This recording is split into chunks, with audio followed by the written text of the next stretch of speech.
Our third roundtable for today is on sharing. And of course, those who are going to be sharing the panel and the moderator is Dr. Marco Davanti. And the panelists are going to be Misha'il Azid, Dr. Neil Hawks, Iman Gaddawi, Dr. Alfredo Safir Yunus.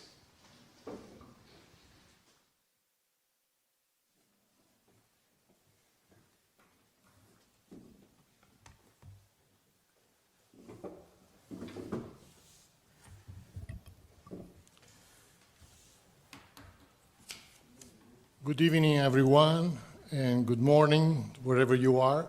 It is my distinct pleasure to introduce this panel of today, and I also would like to remember the contribution of my co-lead in this task force on sharing, Mr. Ton Eneroth, that has created a collaborative promotion for the value of sustainability and cultural transformation. The panelists of today include Ms. Misha'il Azid, that is a Saudi Arabia scientist who utilizes big data and artificial intelligence to provide decision makers with data-driven and people-centered insights. She's a researcher on human-friendly AI and leaders of social robotics solutions benefiting the Arab region elderly population. In her writing, she raises awareness and identifies opportunities on societal and ethical concern with regards to AI. Our second speaker is Dr. Neil Hawks, that he's a globally recognized leader in value and ethical education that emerged from the experience as a chief school advisor and administrator in the British education system. He developed a successful pedagogical model for integrating transformational ethical-based education, such with respect of integrity and justice. He's the founder of value-based education and advanced his practical philosophy of developing ethical intelligence in all aspects of society. Our third paper and representative here today is Ms. Iman Gaddawi. She's a behavioral insight advisor serving with the Cabinet Office of the Ministry of Technology in Tunisia and for the digital transformation agenda. She founded the GovTech startup behavioral science design lab and represented Tunisia for the Organization for Security and Cooperation in Europe, OSCE. Our fourth and final speaker presenting today, the fourth featured policy paper, is Dr. Alfredo Safir Yunus, who is the first environmental economist of the World Bank, where he serves as director and special representative to the United Nations in New York and Geneva. He is also the Chilean chancellor for the International Association for Education for World Peace, and founding president of the Zambolin Institute for Human Transformation. He's a well-known sustainability and spirituality leader who has received several international peace awards. Before I get into this panel conversation, allow me to say a few words about these third and core values for V20, which is a little bit less obvious than the other ones on integrity and solidarity. Sharing is a core value for advancing effective and appropriate global, international, and multilateral solutions. Yet, there are still numerous barriers that impede sharing beyond borders and for the common good. As technology advances, providing new and growing data-driven platforms, the value of sharing offers new opportunities to design human-centric policies and people-focused solutions. It reminds us that we share common resources on a shared planet, climate and economies.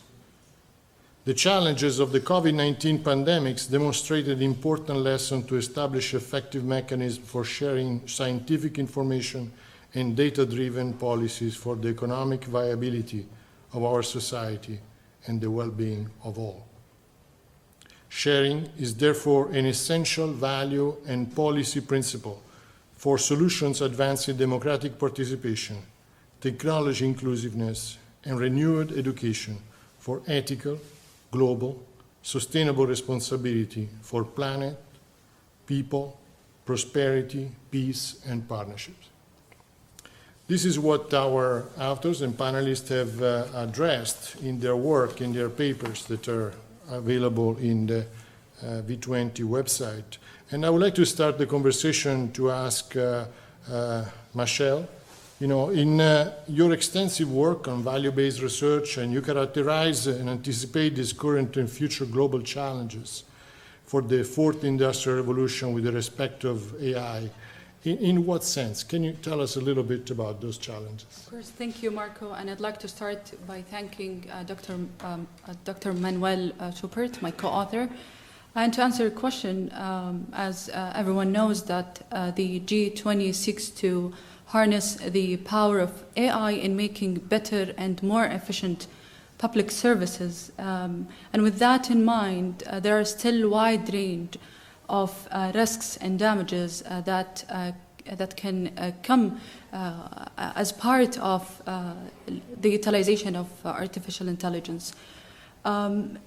These harms that can be inflicted by AI-enhanced services upon citizens, such as biases, makes us wonder whether the historical data is always representative of what we want today and what we want in the future.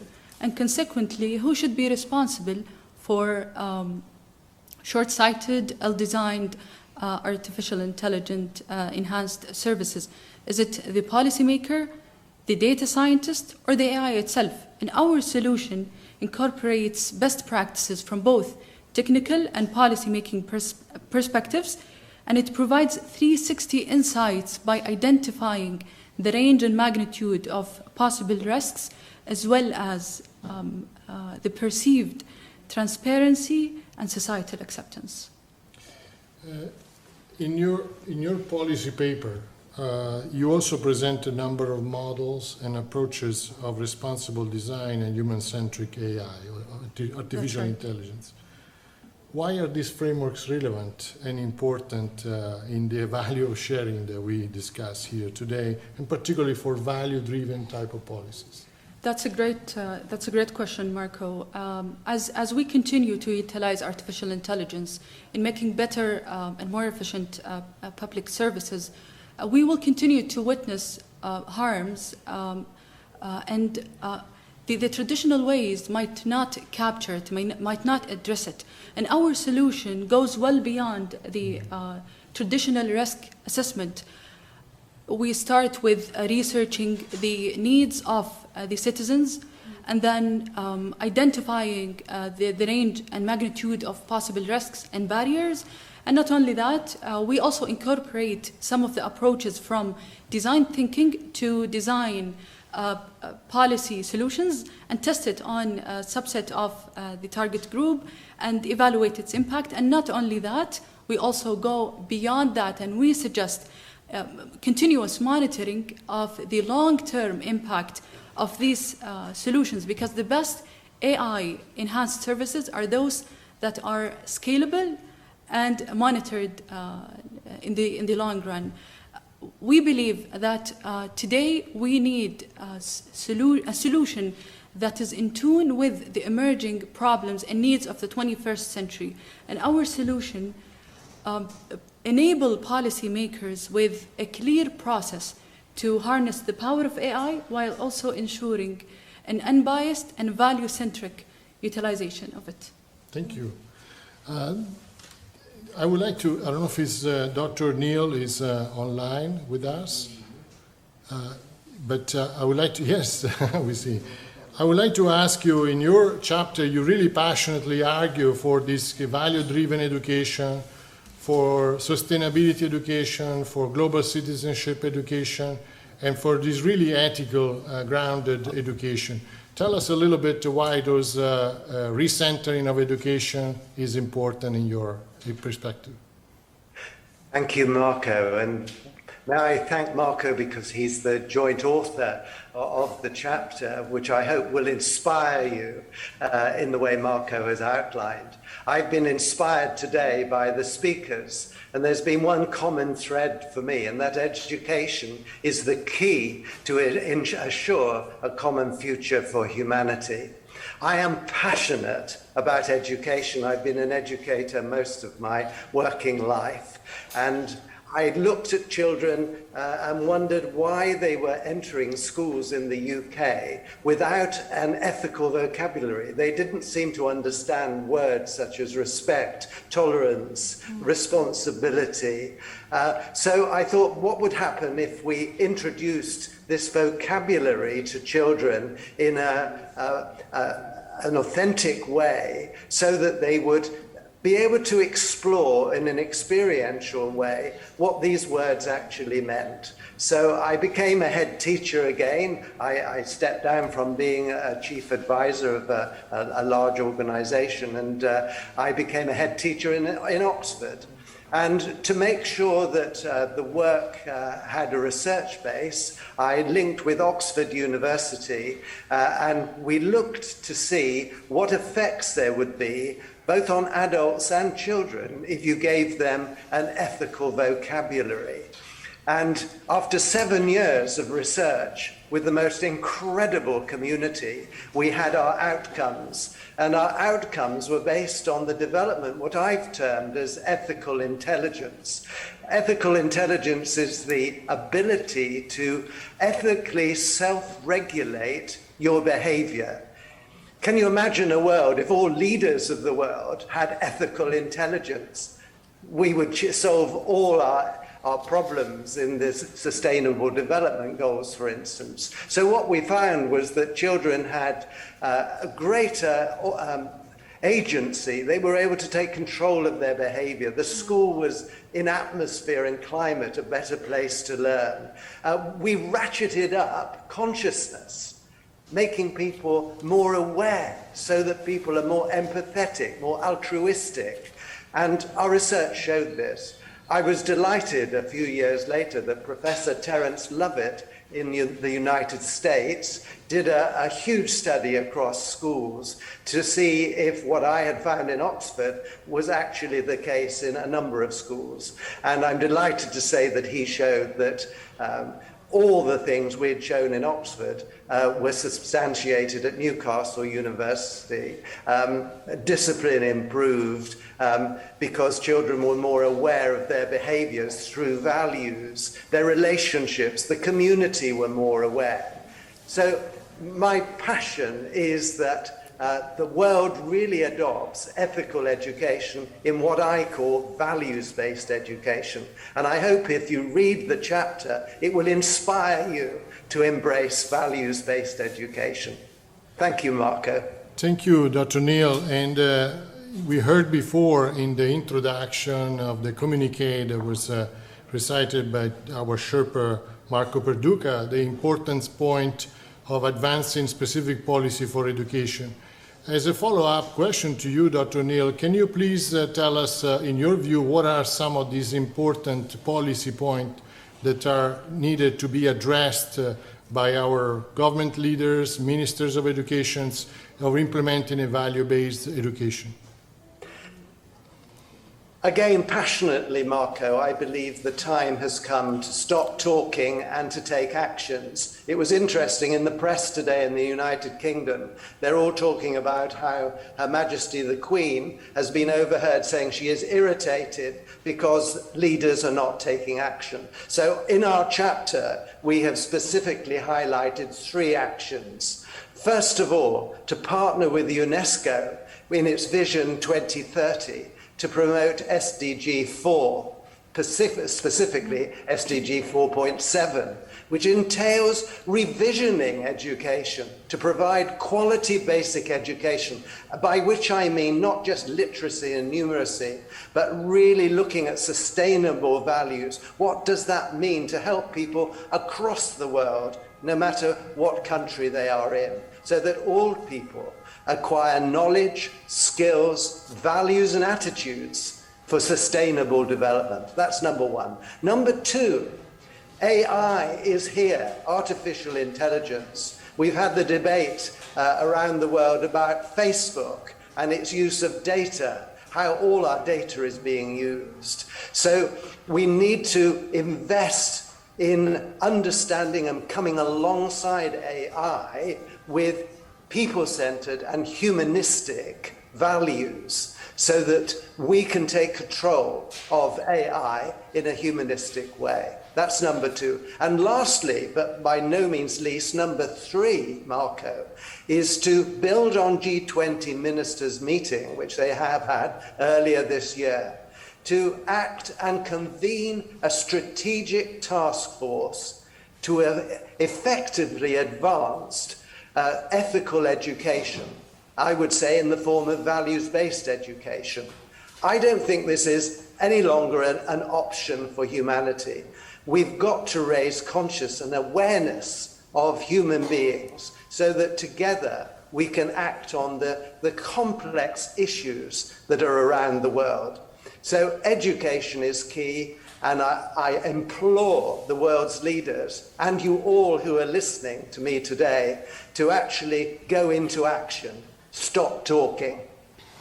Thank you, Marco. Thank you, Neil, for these passionate but insightful and practical remarks for putting those values into action. Iman, the COVID-19, as we know, has accelerated the pace of digital transformations all over the world, and yet we see governments that are still slow in adopting technology-driven solutions for information sharing. What is, in your perspective and professional experience, the major impediment of implementing a culture of sharing and open data transparency? Thank you, Dr. Marco. I wanted also to thank Dr. Manuel, who contributed and shared his insight in this chapter writing with me, and the chairs of the V20. To say, in line with what Mashal mentioned earlier, COVID-19 management and crisis management shed light on the government and the state-citizen relations, governed normally with trust, but also COVID crisis management underlined some dysfunctioning point of citizens not having access to services or electronic services during the crisis, and which impeded this capacity of government to deliver and be able to deliver efficient services.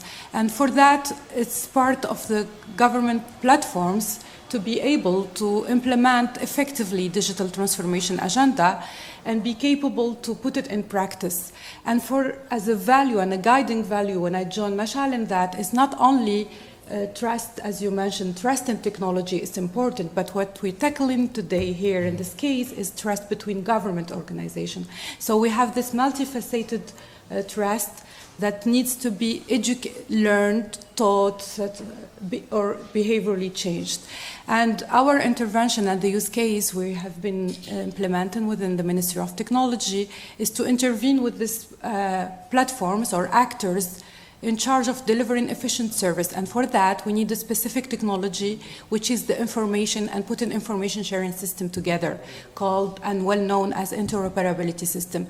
And to govern this model and be able to succeed with the government digital transformation mission, we need to not only focus on this infrastructural, unfortunately, focus and concern by government, but also focus on the behavioral and social and even cultural aspect of organization, and especially public government and public servant practices. And I see here what we've done is to introduce a gamified, let's say, playing with data, we call it like this anecdotically. It's to gamify a process to educate government organizations to share and get into the free data flow and introduce them to put their data together to be able for governments to produce proper e-services.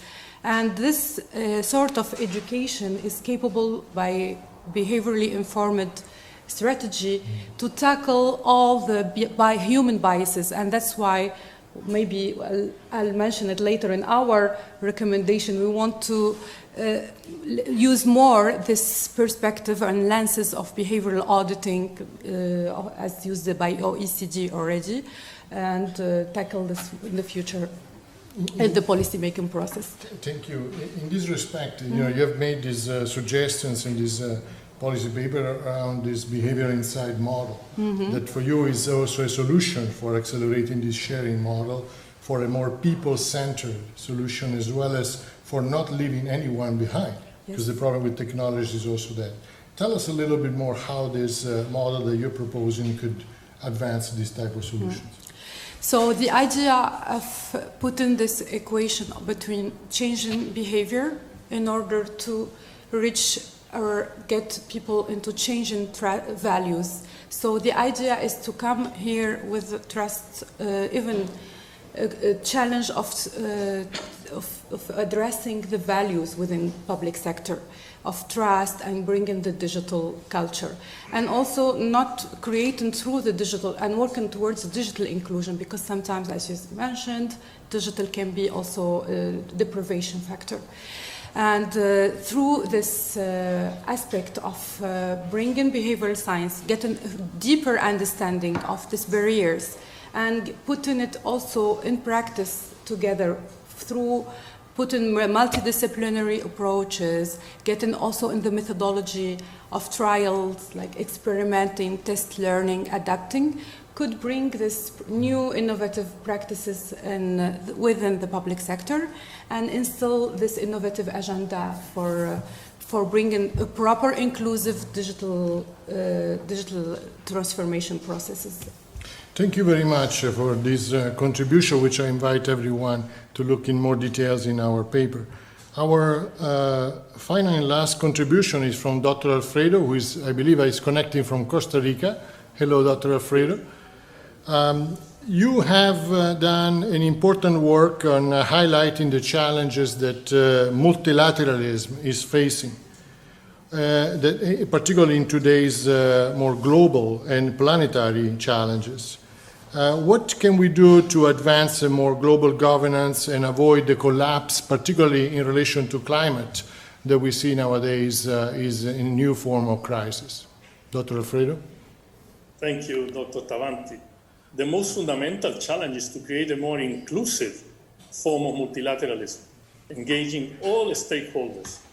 This will enhance representative inclusiveness and legitimacy, and will lead to a new form of governance, of global governance called value-based planetary governance, to rebalance the process of political, economic, and social transformation with justice, security, equity, and community. This value-based planetary governance should be co-created based on the power of citizenry, the planetary nature of human life, and the foundation of a right-based society. The power of collective consciousness will guide solutions towards challenges no country can address or resolve alone.